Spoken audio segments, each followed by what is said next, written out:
¿Pueden ver la presentación? Sí, doctor. Sí, doctor. Bueno, vamos a hablar de la desnutrición proteico-energética solamente en lo que se refiere a los aspectos clave. Bien. Ya sabe que un síndrome es un conjunto de signos y de síntomas.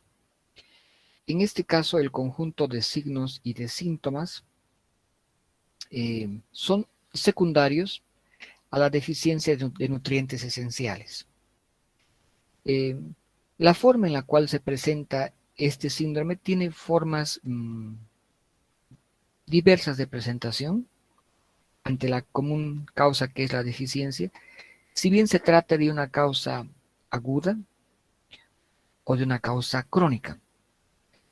Si se trata de una causa aguda, el extremo de esta forma de desnutrición se conoce como desnutrición edematosa, porque los pacientes terminan con edemas. En cambio, el otro tipo de desnutrición, que es la desnutrición crónica, se produce una emaciación, de tal manera que el organismo pierde las capas musculares, la capa de grasa, y prácticamente, de acuerdo a la magnitud de la deficiencia, se observa la parrilla costal, se ven los relieves óseos con mayor claridad, como son las imágenes clásicas que vemos en la desnutrición. Pero ahora ya sabemos que este síndrome tiene dos formas de presentación, una edematosa y otra que es la desnutrición marasmática o el desnutrido emaciado. Aquí tenemos la desnutrición crónica en su forma más característica. Fíjense ustedes la emaciación que se produce. Y tenemos la otra que es la desnutrición edematosa.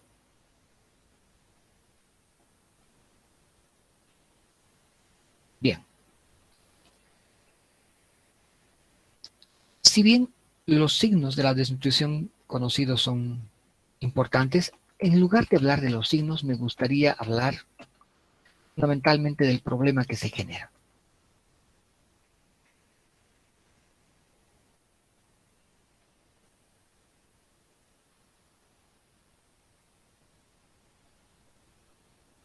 Bien. Cuando hablamos de la fisiopatología de la desnutrición, sería importante comprender que lo que se va a producir frente a esta deficiencia de nutrientes es una adaptación. Esta adaptación podría ser ineficiente, si se produce rápidamente, o una adaptación más controlada, podríamos decir, si es una desnutrición de largo tiempo de evolución. Sea como fuera, la palabra clave en la desnutrición es la adaptación reductiva. Quiere decir cómo el organismo se va a adaptar a la reducción de los nutrientes. ¿Qué es lo que ocurre básicamente en términos generales en la desnutrición? Como consecuencia de una insuficiente cantidad de calorías y de proteínas, todos los sistemas del organismo, todos, absolutamente todos, van cada vez frenando su funcionamiento hasta el punto de pararse.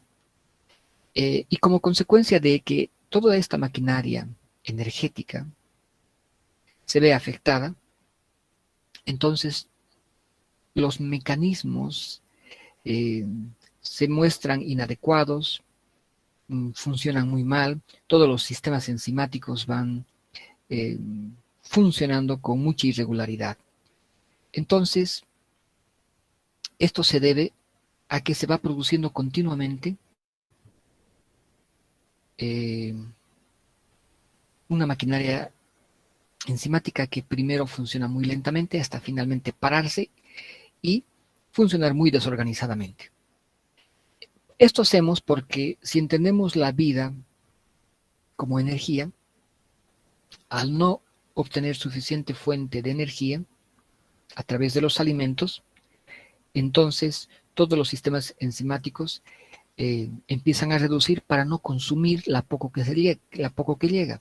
Es decir, la adaptación reductiva tiene un objetivo: sobrevivir. Entonces, el organismo aprende a sobrevivir con menos calorías y de esta manera aprende a funcionar de una manera completamente nueva y diferente. Esta adaptación reductiva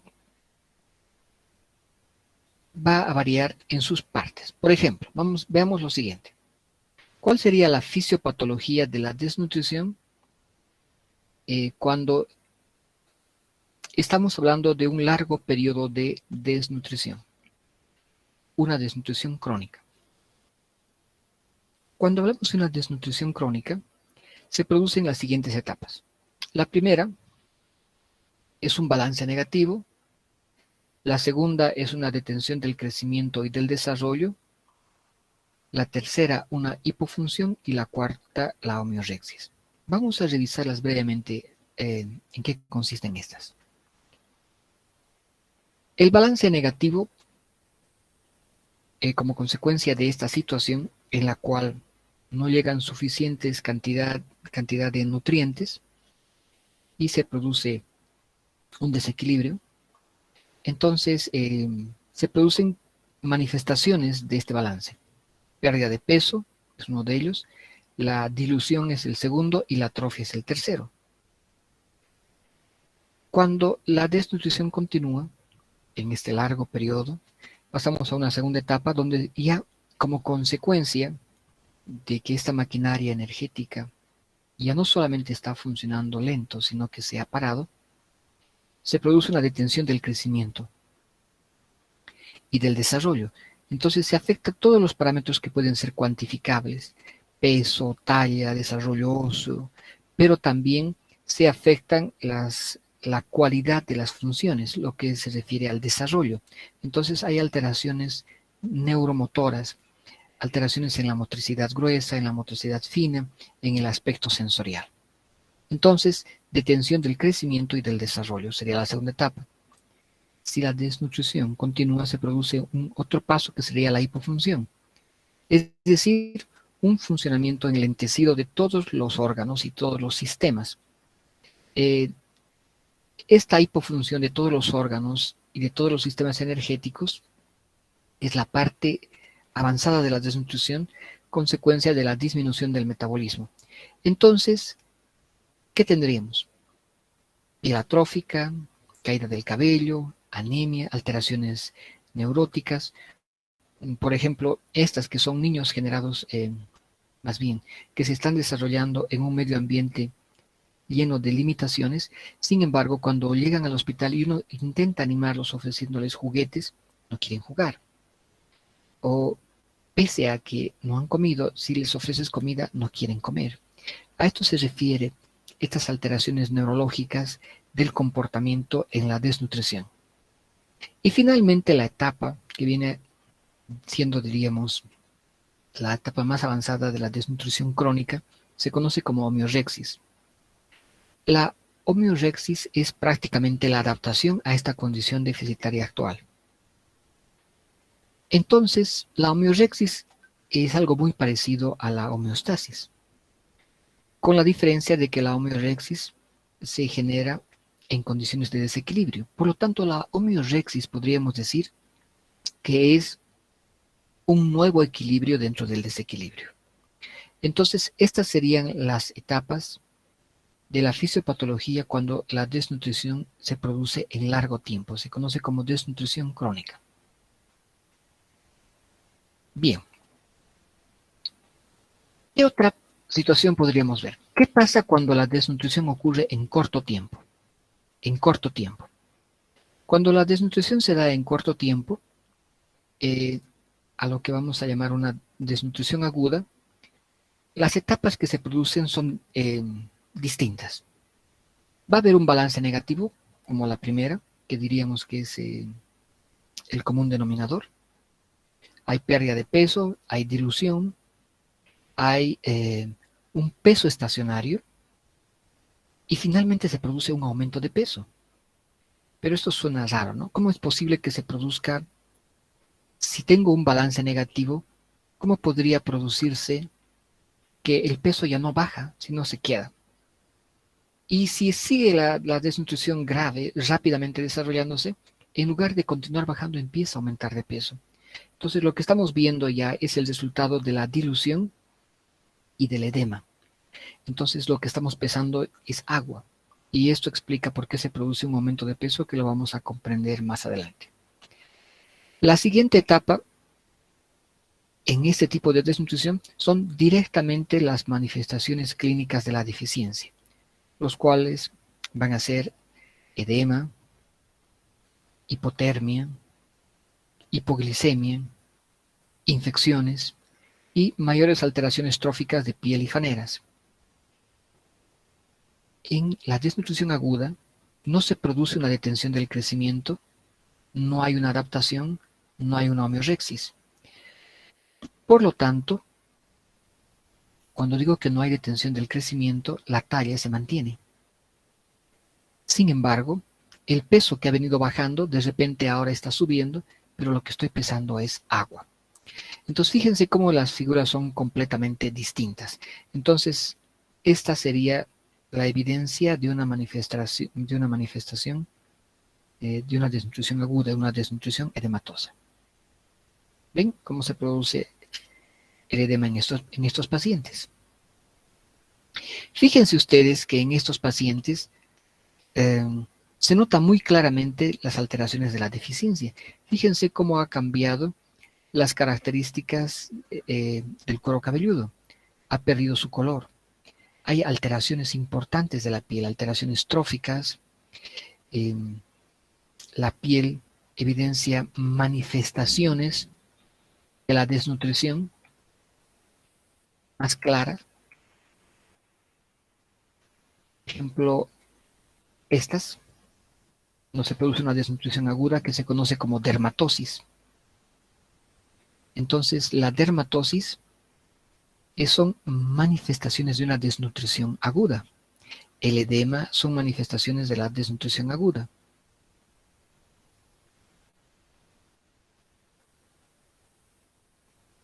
En cambio, esta otra, la emaciación grave, que es otro signo de la desnutrición, es más característica de la desnutrición crónica.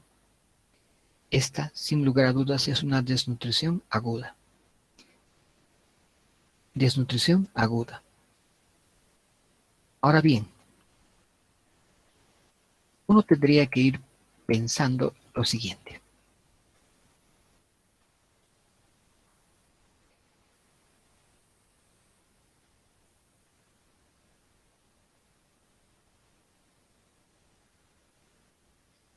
Entonces, no es cuestión de una desnutrición que se produce rápidamente, que es una desnutrición aguda y una desnutrición crónica. Básicamente esa es la situación. En realidad sí, pero también hay parámetros que tienen ambas condiciones asociadas. Entonces, si bien la forma básica de entender la desnutrición son estas dos formas, también es importante entender de que hay niños que ya vienen con una desnutrición crónica, son niños que son prácticamente piel y hueso, a lo cual se conoce como una desnutrición emaciada o marasmo, pero les da una diarrea o se pegan una neumonía, y por lo tanto estos niños que estaban en homeorexis, haciendo un equilibrio dentro de su desequilibrio, con esta nueva enfermedad se desequilibran. Entonces, la desnutrición se reagudiza y en estos niños que son piel y hueso aparece edema. Entonces, a este tipo de desnutrición se conoce como desnutrición crónica reagudizada o marasmo kwashiorkor, que tiene ambas características. Los niños que llegan a los hospitales son aquellos que tienen esta forma de desnutrición, aquellos que son piel y hueso y que de repente se pegaron alguna infección y estando equilibrados en su homeorexis se reagudizan teniendo edema. El otro grupo son los niños que no se equilibraron, son los desnutridos agudos. Entre los dos se presentan cerca del 80% de los niños que llegan al hospital. Los que son desnutridos crónicos, puros, como están en su homeorexis, pues generalmente si llegan al hospital es porque fueron traídos por personal de salud, porque como estos niños no están descompensados, pues sus papás no los traen al hospital. pero requieren intervenciones sin lugar a dudas. Bien, entonces tratemos de entender cuáles son las características de esta situación. Veamos un poco esta situación. Tenemos una desnutrición aguda y tenemos una desnutrición crónica. Entonces, los signos cardinales de la desnutrición son las manifestaciones clínicas de ambos tipos de desnutrición. El edema, las alteraciones tróficas de piel, la emaciación, la talla baja cuando hablamos de la desnutrición crónica. Entonces, este conglomerado de síntomas que pueden presentarse tanto en la desnutrición aguda y la desnutrición crónica se conocen como los signos cardinales de la desnutrición. Pero si quisiera caracterizar la fisiopatología de uno y de otro, entonces podríamos decir lo siguiente.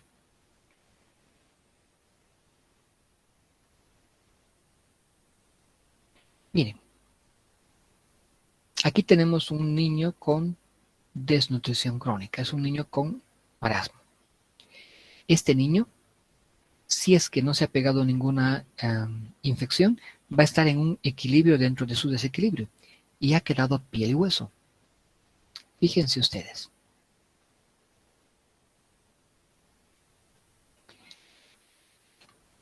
¿Qué es lo que ha hecho este niño?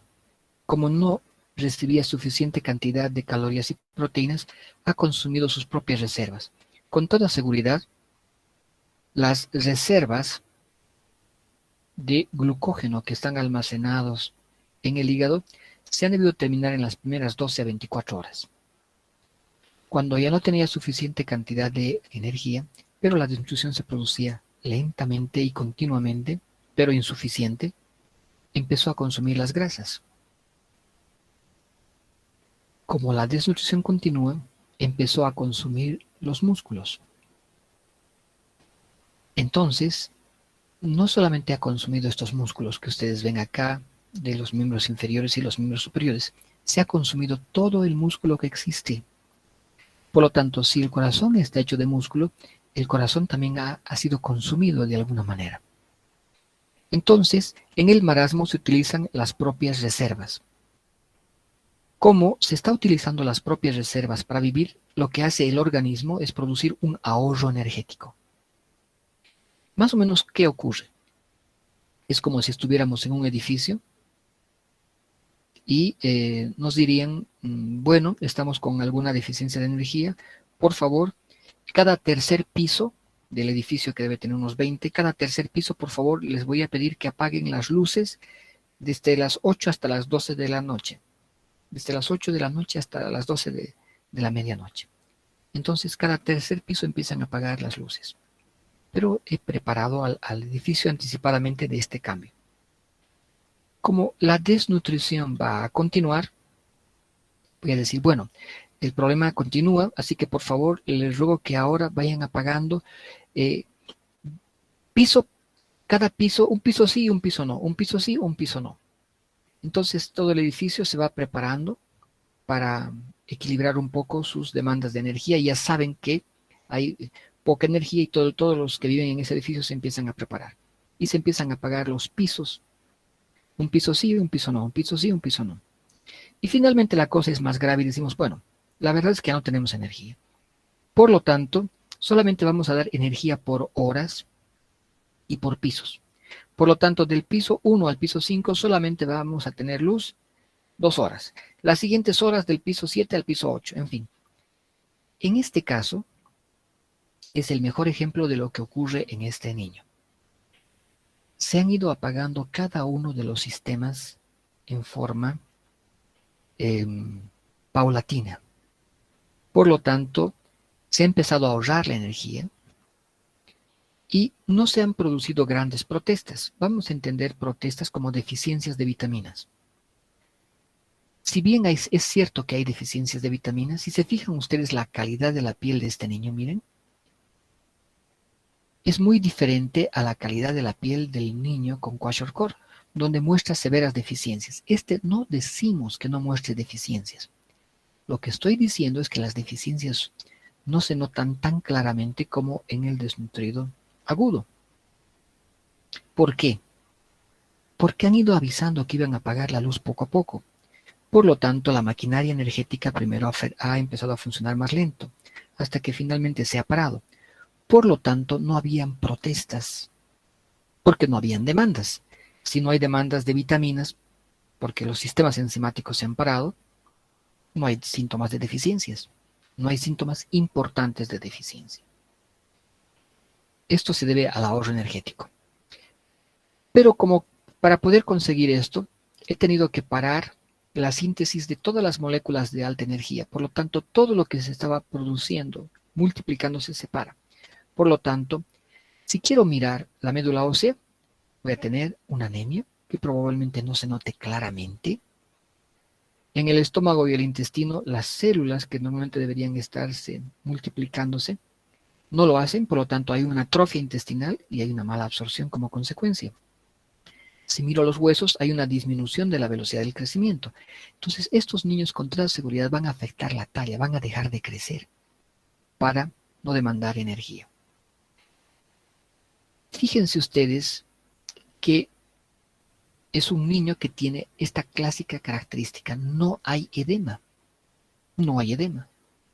Por lo tanto, si yo le mediría la cantidad de proteína en el suero, que se llama proteína sérica, la proteína estaría o normal o ligeramente disminuida. Lo usual es que esté ligeramente disminuida. La proteína sérica, si yo quiero medir la proteína de su cuerpo y le hago un examen para medir sus proteínas séricas, resulta que, pese a tener esta pinta, sus proteínas apenas están disminuidas. ¿Alguien se animaría a decirme de dónde ha sacado las proteínas si no come?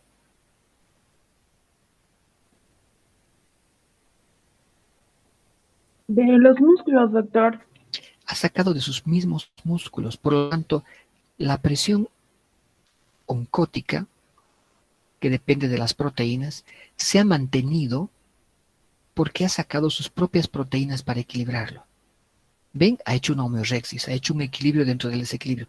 ¿Por qué no hay deficiencia de vitaminas? Porque hay una homeorexis. No digo que no hay deficiencia. Hay una leve deficiencia de vitaminas. ¿Por qué? Porque ha hecho una homeorexis. ¿Cómo una homeorexis? Claro, si no estoy demandando, entonces no hay protestas. Las protestas serían los déficits de vitamina por todo lado como consecuencia de la falta de las mismas. Pero si no las estoy pidiendo, entonces no noto deficiencias vitamínicas, claramente, como en nuestro caso. Entonces fíjense que ahora puedo entender por qué este niño no se hincha. Porque su cuerpo ha ido adaptándose, ha ido secuencialmente todos los pasos y termina siendo una homeorexis. Veamos en el otro. Este es el desnutrido de tipo kwashiorkor. Aquí el problema es la disminución de las proteínas del organismo. Pero uno diría, ¿y este por qué no tiene disminución de las proteínas del organismo? Porque está utilizando sus propias proteínas para compensarse. Y cuando mido las proteínas están disminuidas. Por lo tanto, la presión oncótica está disminuida y la alteración de las fuerzas en los capilares se han alterado y empieza a salir líquido al tercer espacio. ¿Pero por qué no puede utilizar sus proteínas? Porque la desnutrición se ha producido tan rápidamente que no le ha dado tiempo para hacer este equilibrio dentro del desequilibrio. Y como consecuencia, las proteínas que se encargan de transportar todo a todo lugar, incluyendo las vitaminas, no puede transportar apropiadamente los nutrientes, no puede transportar la mayor parte de todo se transporta a través de estos transportadores que son las proteínas. No tengo transportador, no tengo proteína, y es un organismo que está creciendo, no ha logrado parar su metabolismo. Se empiezan a presentar déficits en todo lado de la materia, porque su organismo no ha ido frenándose como en el edificio, apagando progresivamente los pisos. Aquí al edificio, sin decirle nada, le han dejado sin energía y como consecuencia se empiezan a manifestar todas las alteraciones enzimáticas. Básicamente el problema es un mal funcionamiento en la mayor parte de los sistemas energéticos. Y como los que se encargan de regular estos sistemas son las enzimas, hay un mal funcionamiento enzimático en la mayor parte de los sistemas energéticos, en particular aquellos relacionados con la glucosa y la producción de energía. Por lo tanto, estos tienen más tendencia a ser hipoglicemias que los otros. Los otros la tienen, pero estas tienen más riesgo. Los otros, que son los crónicos, hacen crisis de hipoglicemia cuando se desequilibran. Como están en su equilibrio, dentro del desequilibrio que hemos dicho que se llama homeorexis, si se pegan una diarrea, se desequilibran y hacen hipoglicemia.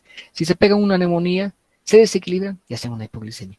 En cambio este está totalmente desequilibrado. Entonces, si todos sus sistemas enzimáticos funcionan mal, pues no puede generar todos los pasos necesarios para producir adecuadamente la glucosa y utilizarla. Entonces, hasta aquí podríamos entender de que hay dos tipos de desnutrición que se expresan de diferente manera. El común denominador en ambos tipos de desnutrición, en el que se produce la desnutrición aguda y la desnutrición crónica, es que ambos niños, como consecuencia de la desnutrición, tienen una inmunodepresión. Y como consecuencia de la inmunodepresión, todo lo que estamos acostumbrados a encontrar en una infección, no veremos. ¿Qué estamos acostumbrados a ver en una infección? Fiebre, aumento de los reactantes de fase aguda, leucocitosis, neutrofilia, todo lo que nos indica que hay un proceso infeccioso. En estos niños por la inmunodepresión pueden tener una severa infección, sin embargo sus valores se alterarán muy poco comparado a lo que esperaríamos. Por lo tanto, las infecciones graves no parecen tan graves porque no se muestran estas alteraciones en su hemograma. Si le tomo una placa radiográfica para ver una neumonía, pues tampoco tienen suficiente energía para hacer las clásicas consolidaciones en los pulmones. Por lo tanto, las neumonías graves en ellos, cuando veo las placas radiográficas, parecen menos graves. Entonces uno corre el riesgo de subestimar sus problemas infecciosos y hasta considerar que no los tienen. Lo que pasa es que no logran expresar los procesos infecciosos por la inmunodepresión que se produce en ambos tipos de desnutrición, tanto en la desnutrición aguda como en la desnutrición crónica. Aquí valdría la pena echarle una mirada a esto de la presión oncótica, para recordar. Hasta aquí me gustaría saber si alguien tiene alguna duda o alguna pregunta para que yo pueda seguir explicándoles. No se olviden que la presión íntegra se las voy a dejar. Deben tener un video completo de esta presentación en nuestra plataforma. Y de todos modos la presentación se las voy a dejar para que la revisen. Aquí solamente quiero que aclaremos dudas. Entonces, si alguien tiene alguna duda hasta acá.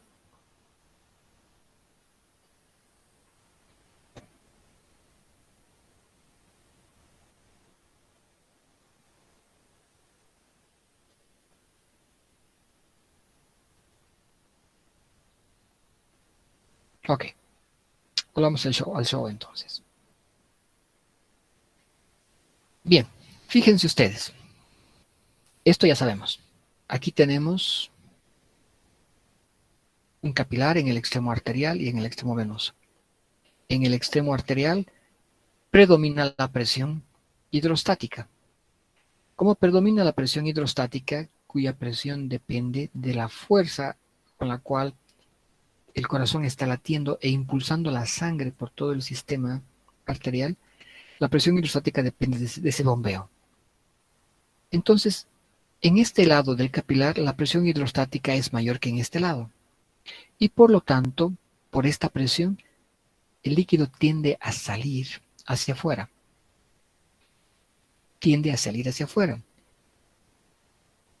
La permeabilidad, sin embargo, se mantiene. No tengo un proceso que me altere la permeabilidad, por lo tanto se me va saliendo el líquido.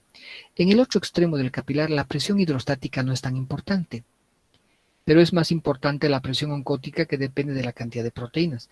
Por lo tanto, por aquí el líquido que salió vuelve a ingresar. Eso es lo que normalmente ocurre.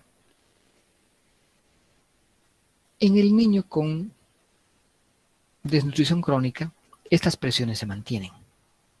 La presión hidrostática predomina en este lugar y la presión oncótica predomina en este lugar. Pero ¿cómo es posible si no come proteínas? Sí, pero está poniendo sus propias proteínas para generar que las proteínas acá en el capilar no se alteren. ¿Qué pasa en el desnutrido de tipo kwashiorkor? Pues las proteínas no se pueden utilizar. No utiliza sus propias proteínas como el desnutrido crónico, porque como la desnutrición se ha producido tan rápidamente, no ha dado tiempo al mecanismo de adaptación. Entonces, como acá disminuye la presión oncótica, lo que ocurre es lo siguiente. Por el extremo capilar sale líquido porque predomina la presión hidrostática. Pero como la presión oncótica se ha perdido, no retorna como se debería esperar.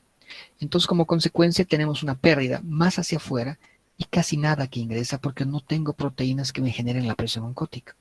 Y como consecuencia se va generando un edema. Cosa que no ocurre en el desnutrido crónico. Ahora bien, pensaremos qué consecuencias van a generarse como consecuencia de esta alteración de la presión oncótica en un desnutrido agudo que no ha hecho una homeorexia. Si el líquido está saliendo por aquí y no está ingresando por acá, tengo cada vez más y más edema. Por lo tanto, el líquido que debería retornar se está quedando en el tercer espacio y no retorna.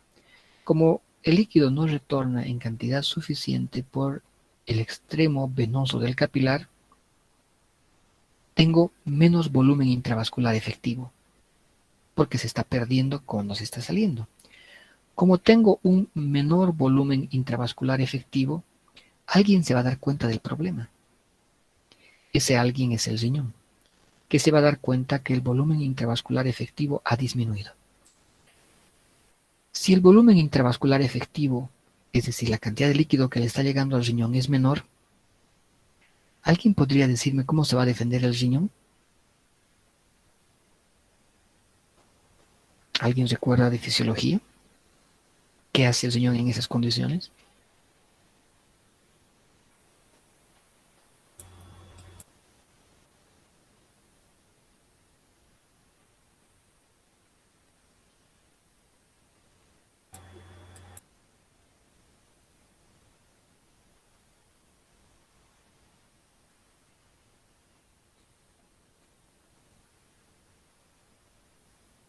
Desencadena el sistema renina-angiotensina-aldosterona. ¿Y qué hace el sistema renina-angiotensina-aldosterona? Lo primero que produce es vasoconstricción para adaptarse al volumen que se ha reducido y tratar de mantener la presión. Lo segundo que hace es reabsorber sodio para que junto con el sodio reabsorba agua. Entonces se desencadena el sistema renina-angiotensina-aldosterona en un paciente con una desnutrición aguda edematosa. Lo cual significa que el riñón está reteniendo sodio desesperadamente para que el sodio jale agua y trate de mejorar el volumen intravascular efectivo. Y está produciendo vasoconstricción para tratar de mantener la presión. Pero el problema de fondo no se ha solucionado, porque la cantidad de proteínas no existen en el desnutrido agudo.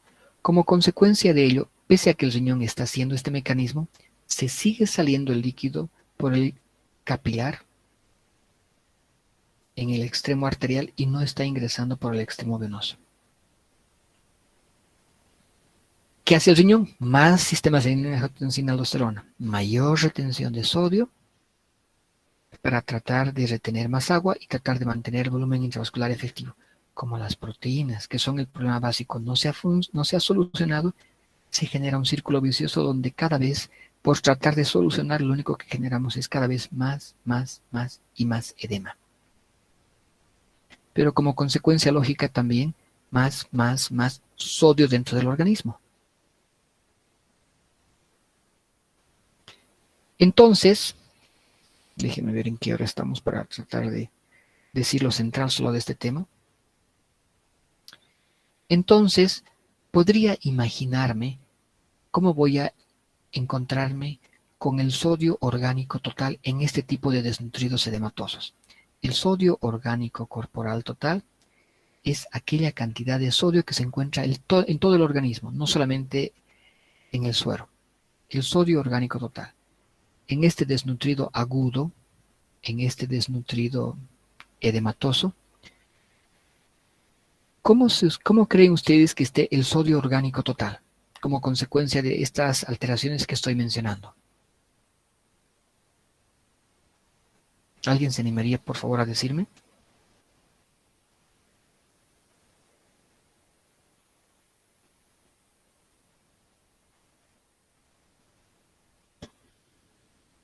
Es solamente utilizar el sentido común. Elevado, habría una hipernatremia. Habría un sodio orgánico total aumentado. La pregunta básicamente fue esta. La respuesta es correcta. Sí, parecería lógico que también debería haber una hipernatremia. Parecería lógico. Ahí estoy pensando en mi sentido común. Pero ahí necesito poner un otro pensamiento, que es el pensamiento científico, que no siempre coincide con el sentido común. Ok, mi sentido común me dice que voy a tener más sodio orgánico total. Cierto, voy a tener mayor cantidad de sodio orgánico total. Ahora, ¿qué voy a hacer? Si yo como médico agarro y digo, por favor, midan el sodio de este paciente. El sodio, lo que voy a medir es el sodio sérico, porque es lo único que puedo medir. No puedo medir todo el sodio del organismo. Solo puedo medir el sodio sérico. Agarro, introduzco la aguja, saco la sangre y estudio el sodio. Pero estoy estudiando el sodio sérico. Ya sé que el sodio orgánico total está aumentado, porque el sistema renina-angiotensina-aldosterona en este tipo de desnutrición aguda me está haciendo que retenga y que retenga sodio. Pero lo curioso de esto es lo siguiente.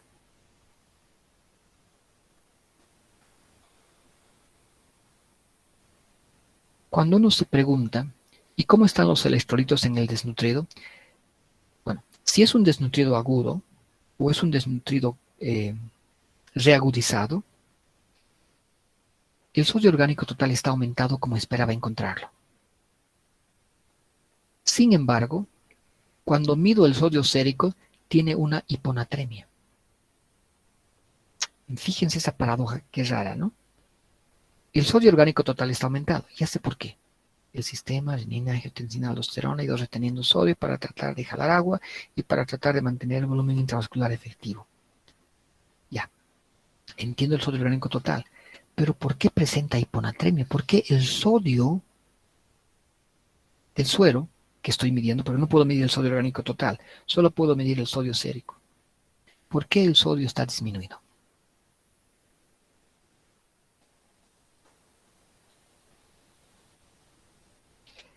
Porque se ha ido acumulando en los tejidos extravasculares. Más o menos. Pero hay una respuesta mejor que esa. ¿Alguien tiene alguna otra hipótesis? ¿Aumenta, doctor, en el líquido extracelular? El sodio orgánico en el líquido, el que estoy midiendo básicamente es el líquido extracelular, porque estoy midiendo el sodio sérico. Y ese sodio está disminuido, no está aumentado como debería estarlo, teóricamente. ¿Por qué diablos el sodio sérico no está aumentado? Y es más, ¿por qué está disminuido? Es una locura, no puedo entender. Si el sodio se está reteniendo, ¿por qué ese sodio tampoco está, por qué ese sodio también debería estar aumentado en el sodio sérico, pero no, está disminuido?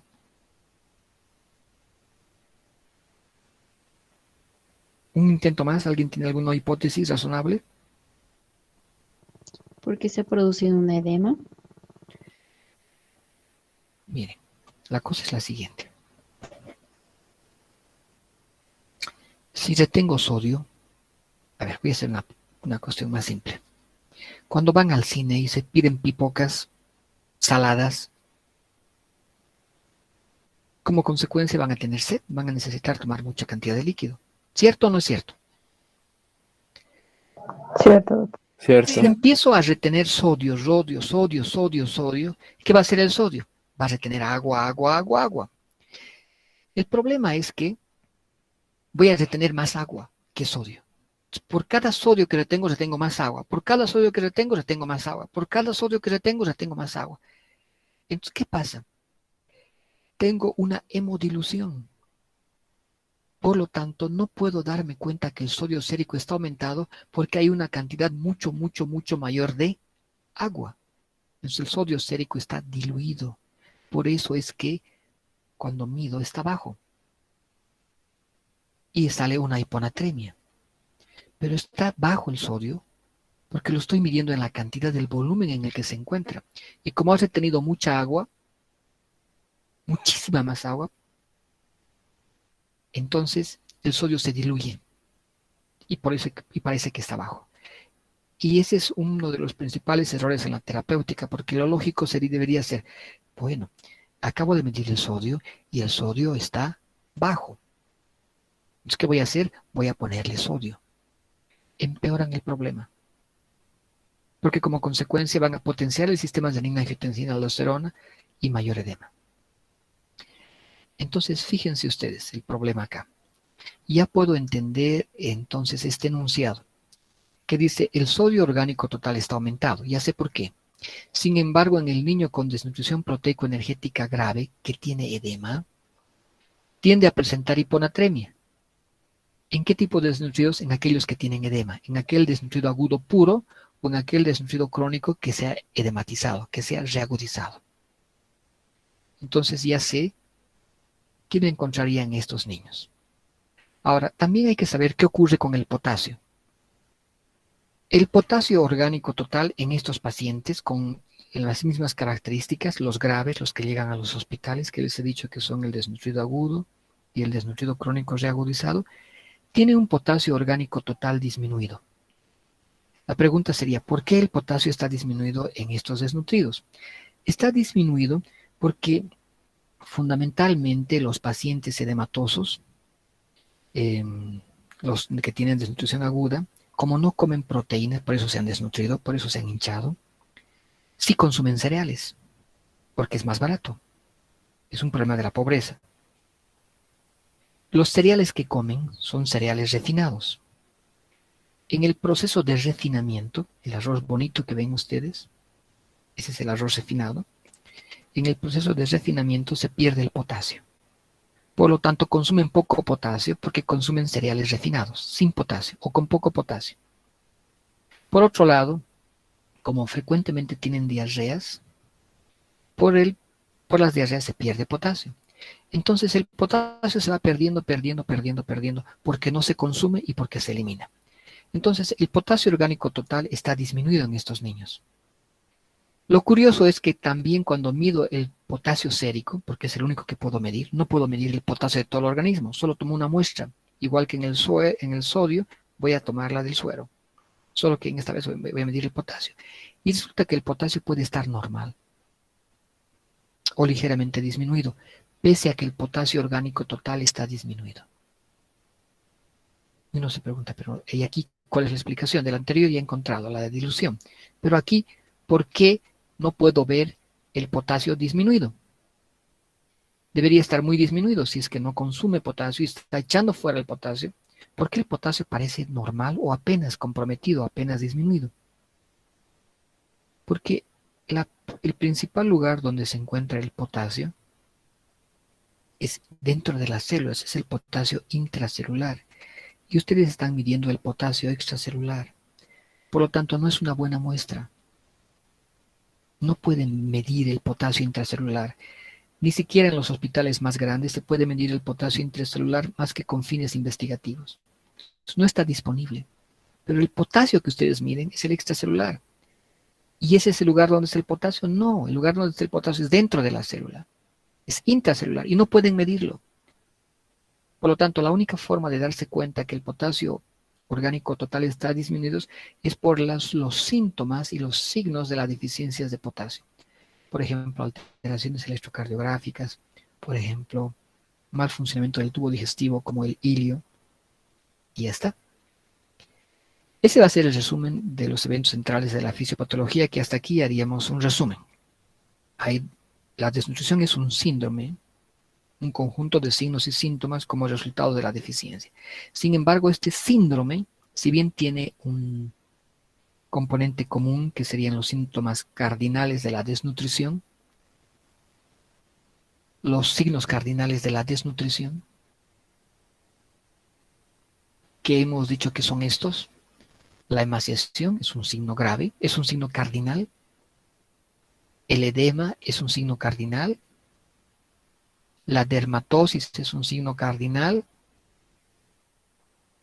El desmedro o talla baja es un signo cardinal. Cuando hablo de estos signos cardinales, estoy hablando de la desnutrición en general. Y este síndrome se caracteriza por tener estos síntomas cardinales: emaciación, edema, dermatosis y desmedro o enanismo. Esos son los signos cardinales. Pero estos signos cardinales, porque hemos dicho que un síndrome es un conjunto de signos y síntomas, estos signos corresponden a dos tipos diferentes de desnutrición. La desnutrición crónica, que hace todas las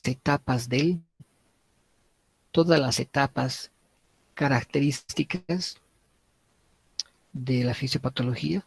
Primero un balance negativo, luego, para no morir, empiezan a apagar todas las luces de los edificios poco a poco, luego en el edificio ya no están funcionando, luego en el edificio ya se ha parado todo, entonces he hecho un nuevo equilibrio en ese edificio dentro del desequilibrio.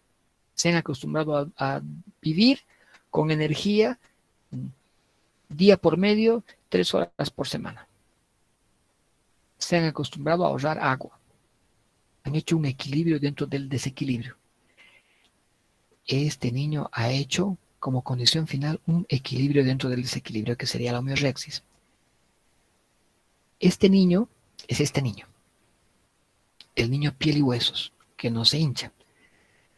Ahora bien, hay otro tipo de niño que solamente hace dos etapas. Hace un balance negativo como el primero, pero como la desnutrición se produce muy rápidamente, hace manifestaciones clínicas de deficiencia. Edema, hipotermia, hipoglicemia, infecciones, las alteraciones tróficas de la piel. Miren su cabello cómo está, miren el edema cómo está, miren su piel cómo está. ¿Por qué? Porque aquí no le han avisado que tenía que prepararse. Han apagado el edificio sin decir a nadie en un momento y todos los vecinos están protestando. Miren, vecinos protestando acá. Miren, vecinos protestando acá. Veríamos dermatitis del pañal protestando allí, alteraciones en los ojitos protestando allá. Todo muestra una deficiencia de proteínas primero y una deficiencia de vitaminas también. Ok, ya es eso. Ahora, si he entendido eso, si he entendido esto, si realmente lo he entendido, no necesitaría memorizar estas tablas. Tengo que memorizar esta tabla aquí, aquí es esto, aquí esto tiene esto, y no tendría que necesitar hacer esto. Si realmente he entendido. Vamos a ver si realmente hemos entendido. Es utilizar el conocimiento previo y lo que hemos tratado de explicarles. Yo voy a mencionar algunos de ellos.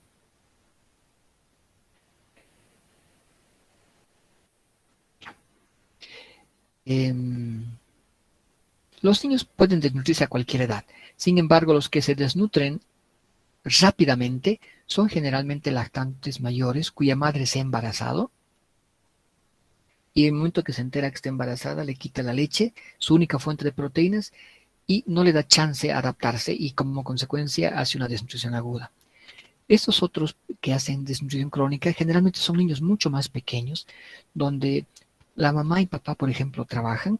La mamá no puede darle su pecho porque tiene que salir a trabajar, eh, o su trabajo no le permite hacerlo, y como consecuencia a veces toma leche, a veces le dan agua de arroz, a veces toma leche, a veces le dan Wilcaparo, a veces toma leche, se ha ido desnutriendo poco a poco. Eso generalmente ocurre en niños más pequeñitos, pero cualquier grupo podría presentarlo. Este, el desnutrido agudo, cuando lo valoro, cuando hago sus pruebas para medir las proteínas, pareciera que tuviera una deficiencia más de proteínas que de calorías, porque él tiene una hipoproteinemia. Y cuando mido la proteína está normal o apenas disminuida. Entonces parece que tuviera más una deficiencia de calorías que de proteínas. Lo que pasa es que su cuerpo se está comportando así. Ahora, si me pongo a pensar, ¿cómo estará este peso para este tamaño en un desnutrido agudo? ¿Estará normal? ¿Estará bajo? ¿O estará disminuido? ¿Cómo se imaginan ustedes que estaría el peso para su tamaño de un niño con desnutrición aguda? Elevado.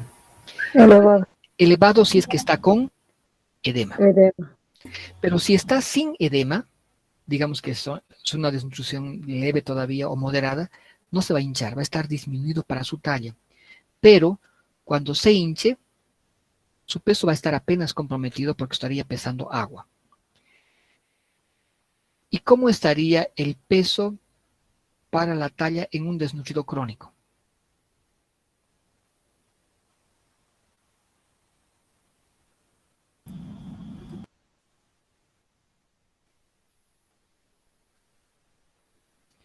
Sí, esa es una respuesta muy inteligente realmente, porque no estoy diciendo cómo está el peso para su edad, estoy diciendo cómo está el peso para su tamaño.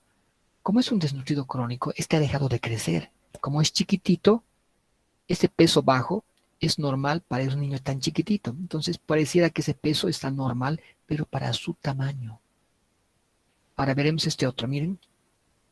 ¿Cómo creen que estaría la talla para la edad de un desnutrido agudo?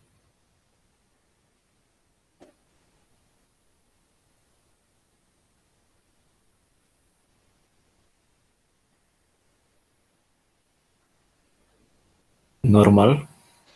Normal. ¿Por qué? Porque a no le han dicho que tiene que ahorrar. Es una desnutrición de corto tiempo de duración. Por lo tanto, no ha llegado a afectar la talla. Pero en cambio, en este otro desnutrido crónico, he sido desnutriendo largo tiempo, la talla está baja para su edad.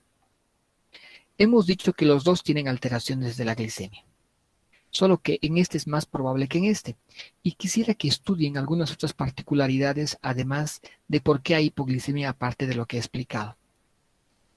Voy a medir la proteína. Este es un desnutrido agudo. Están viendo mi flecha que se mueve, ¿verdad? ¿Ven o no ven? Sí, doctor. Ya, donde estoy moviendo la flecha es el desnutrido agudo y este es el desnutrido crónico. Voy a medir la proteinemia sérica. ¿Cómo creen que esté la proteinemia en este desnutrido agudo? Normal. ¿Alguna otra opinión más? ¿Cómo creen? Baja. Baja. ¿Cómo creen que esté la proteinemia? Cada uno está respondiendo. Solamente escuchamos a los que se animan a responder, pero cada uno está respondiendo en su cabeza. ¿Cómo creen que esté la proteinemia? Estoy midiendo la proteína sérica en este desnutrido crónico. Levemente. Normal. ¿Normal o ligeramente disminuida? Ligeramente disminuido. Uno de los dos. En conclusión, en este está baja. ¿Por qué está baja? Porque no puede utilizar sus propias proteínas para compensar la presión. ¿Y por qué no come proteínas? En cambio, en este está normal la proteína o poco disminuida. No come proteínas, cierto, pero utiliza sus propias. Se está autocomiendo, autoconsumiendo, autocanibalismo.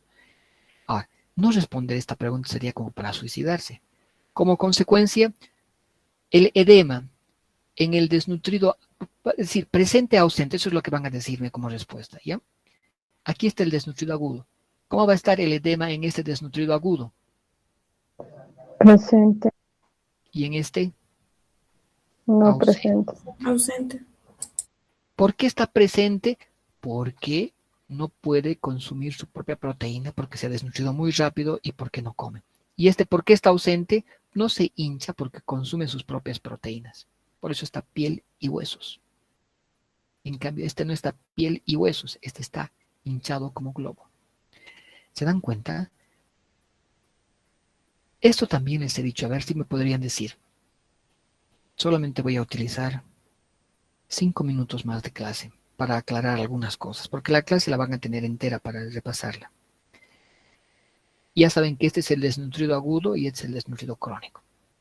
¿Cómo estarán las alteraciones de piel y faneras? La respuesta sería muy marcadas, poco marcadas. Esa es la opción. O es muy marcada o poco marcada. ¿Ya? Esa es la respuesta que espero. Este es un desnutrido agudo. ¿Están muy marcadas o poco marcadas? Poco marcadas. Poco marcados. Poco marcadas. ¿Y en el desnutrido crónico? Muy marcadas. Pues, Ok, ahí se han equivocado. ¿Por qué? Al desnutrido agudo, ¿le han dicho que iban a apagar las luces en el edificio? No, No, no. ha sido todo muy rápido, por lo tanto su organismo sigue funcionando, los sistemas enzimáticos están demandando, las proteínas las necesito porque tengo que transportar, porque los tejidos todavía están activos, entonces voy a tener protestas, huelgas, quisiera decir, huelgas. Entonces las huelgas se van a ver en En cambio aquí no voy a ver huelgas. ¿Por qué no voy a ver huelgas? Porque les he dicho que iba a despedir poco a poco y que se preparen y que ahorren 5 años antes del despido.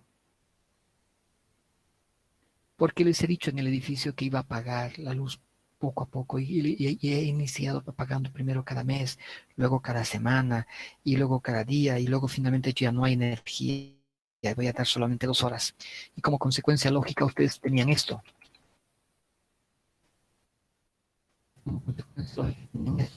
En la piel de este niño no tiene alteraciones tróficas significativas. Hay, pero no son significativas. ¿Por qué? Porque no hay protestas. ¿Por qué no hay protestas? Porque no hay demandas. Como no está creciendo, no hay demandas. Como la maquinaria energética se ha parado y su talla ha dejado de crecer, no hay demandas.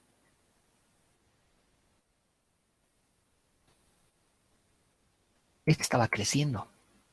Y no le han dicho que se va a quedar sin materia prima. Entonces aquí falta materia prima.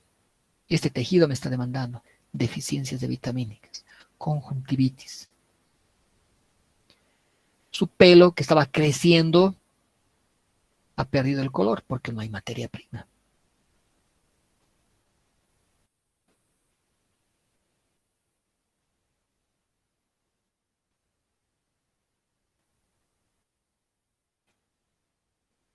De hematoso, protestando por falta de proteínas, protestando por falta de vitaminas, dermatitis.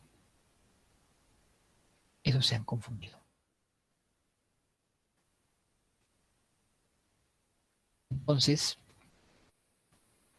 vuelvo a hacer la pregunta para no volver a equivocarme.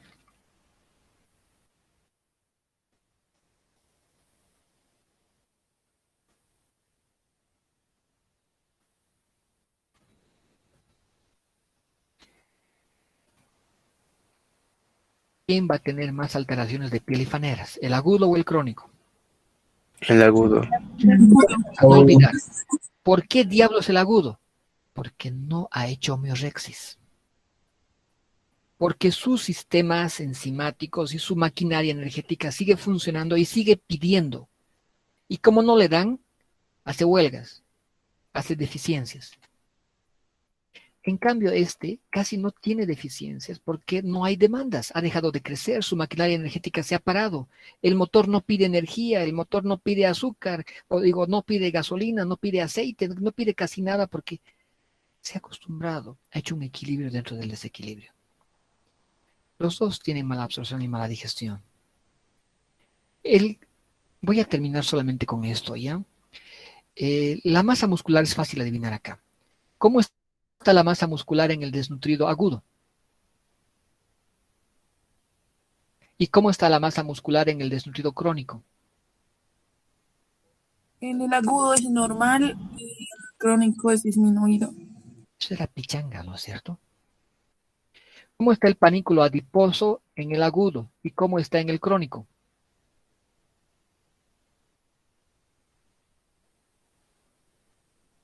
Normal y el crónico disminuido. Exactamente igual. ¿Por qué? Porque este se ha desnutrido tan rápido que no ha hecho homeorexis. Este tiene homeorexis. Por su homeorexis, para no morirse, ha utilizado su masa muscular para no hincharse. Por su homeorexis, ha utilizado sus grasas para mantenerse estable, pero a un alto costo. Se está comiendo a sí mismo. Este no puede comerse a sí mismo. Y como no puede comerse a sí mismo, ni puede comer lo que le dan, porque lo que le dan es insuficiente, estamos en serios problemas. Fíjense ustedes, hay algo distinto acá, que voy a relacionar el volumen sistólico con la hepatomegalia y voy a terminar con eso la charla de hoy. ¿Ya? ¿El corazón de qué está hecho? Músculo. Músculo. ¿Quién come su músculo? El crónico. El crónico. Por lo tanto, el volumen sistólico está disminuido. Fácil. Lo que no entiendo es por qué está también disminuido el volumen sistólico en el agudo. Lo voy a entender cuando vea la hepatomegalia. ¿Saben cuál de los dos tiene hepatomegalia? El que tiene hepatomegalia es el y este no. Ahora voy a explicarles por qué tiene este hepatomegalia y van a poder comprender por qué este volumen sistólico está disminuido. No es cierto que no hay proteínas en el desnutrido agudo, porque no come y no puede utilizar las que tienen. ¿Estamos de acuerdo? El desnutrido agudo no puede usar sus proteínas y no le dan. Como consecuencia hace edemas, ¿cierto? Cierto. Sí. Bueno, su hígado, su sistema, en su desesperación, con falta de un homeorexis, trata de hacer algo. Y ese algo es, formaremos lipoproteínas. Y al formar lipoproteínas, su hígado se llena de grasa. Y por eso tiene una hepatomegalia. En un intento desesperado de producir proteínas, lo que produce son lipoproteínas. Y hace que su hígado se llene de grasa. Y esta grasa también se va a su corazón. Y el corazón se llena de grasa. Hace infiltración grasa en el corazón. Por lo tanto, la masa muscular pierde su calidad de contracción. Porque no solamente es músculo con grasa. Y por eso también el volumen sistólico está disminuido. Y este tiene hepatomegalia. ¿Por qué tiene hepatomegalia? Por su desesperación para tratar de formar, sin homeorexis, proteínas. Como no puede hacerlo, forma lipoproteínas y me hace una hepatomegalia. En cambio, este otro no tiene hepatomegalia, pero sí su volumen sistólico también está disminuido. Por lo tanto, tengo que tener cuidado si quiero rehidratar a estos niños. No puedo rehidratarlo como a cualquiera, porque su corazón no tiene capacidad para funcionar tan bien como en otro niño. Muy bien, lo demás les voy a dejar para que estudien y me preguntarán en las prácticas, sus dudas.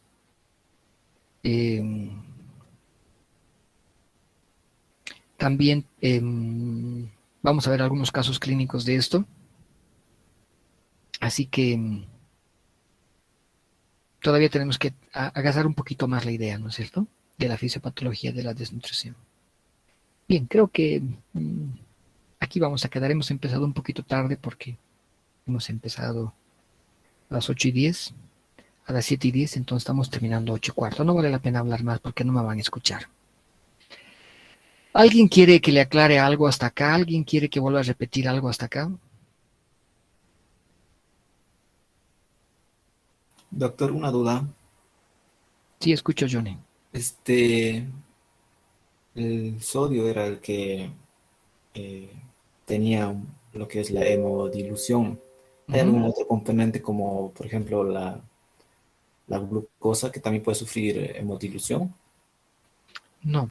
En la glucosa básicamente lo que ocurre, esos niños hacen hipoglicemia, los dos.